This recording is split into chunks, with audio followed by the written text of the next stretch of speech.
Ladies and gentlemen, today is an absolutely phenomenal day for both mobile gaming and also the Marvel Contest of Champions player base. I don't know if you might have already seen this news. It's just pinging about everywhere at the moment. Very big on the Marvel Contest of Champions subreddit, but also over a ton of news sites, and that is Apple have updated their App Store review guidelines to say that they now require games with loot boxes to disclose the odds. And to very specifically read the line of text referring to this, apps offering loot boxes or other mechanisms that provide randomized virtual items for purchase must disclose the odds of receiving each type of item to customers prior to their purchase, which means that I don't think this is going to be like a thing that immediately appears in Marvel Contest of Champions. I feel like with existing apps, they've probably given them a few weeks to a few months time frame, or it might require, on the next submission, I assume, like every update that's pushed for Marvel Contest of Champions, I believe goes through this App Store review process. So I think this is what we might be seeing at the start of January coming, is the drop rates for absolutely everything in this game, which, to be honest, constantly, I imagine about, it's got to be a good, 20% of the community discussion is always like, oh, what's the chance to get, this character? Are there weighted odds in certain crystals? But finally, ladies and gentlemen, if this change has been made, I assume Marvel Contest of Champions are not immune to it. They need to abide by these rules if they want to continue operating on the Apple Store. So crystal drop rates might be fully available very soon, and I'm incredibly interested to kind of pick apart and hopefully do a video seeing, what are the drop rates for the various crystals. I assume this refers to every single type of crystal within the game, so hopefully the 5-star featured crystals.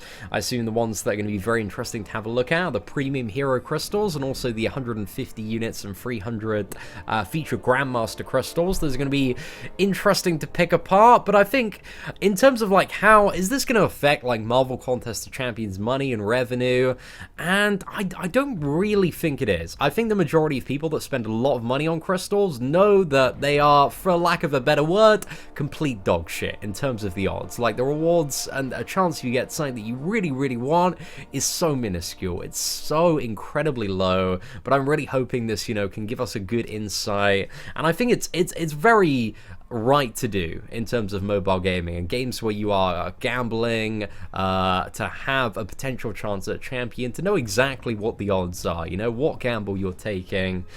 So I think this is just a fantastic move by Apple here. I'm really excited. But there are a couple of other things as well that might affect Marvel Contest of Champions at the moment and the future of the game. I'm not too sure if this one is new, but this line essentially says, any credits or in-game currencies purchased via in-app purchase may not expire, and you should make sure you have a restore mechanism for any restorable in-app purchases. So I'm kind of thinking about this one in correlation to stuff like, will it affect, could an argument be made for rank up resources and health potions? So like T2 alphas, health potions and resources, they have an expiry at the moment. And I think that's a little bit rubbish. It's a little bit ass. It prevents you from hoarding, but people still hoard anyway. They still hoard the crystals.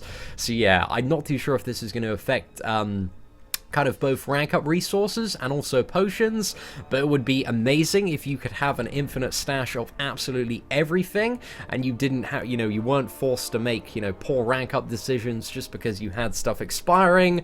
That would be super great. And then also we have apps should not directly or indirectly enable gifting of in-app purchase content, features, or consumable items to others. So yeah, that might be RIP gifting. Gifting might be totally down the drain. It depends, kind of the timeline that a game like Marvel Contest of Champions has been given to abide by this rule set. But again, I wouldn't expect to see any of this stuff coming into place until January, unless Marvel Contest of Champions have been in talks with Apple and they have, an increased deadline to get this done. But I'm interested to see if we are going to get any update from Kabam on the forums in regards to, what stuff is going to be changing, whether or not they need to abide by these rules, which I very much assume they, will eventually be forced to do.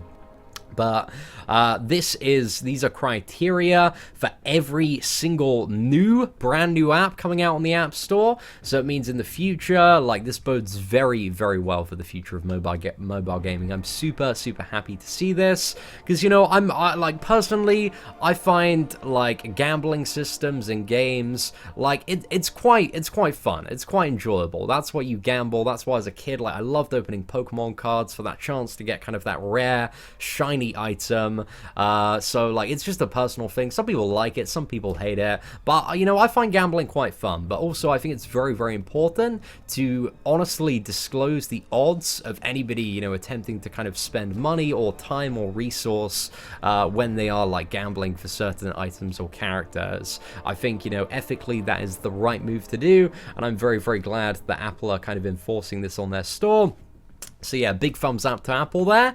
Anyway, ladies and gentlemen, what do you think of this news? Do you think it's going to affect Marvel Contest of Champions? Let me know in the comments below. Take care and have an absolutely fantastic day.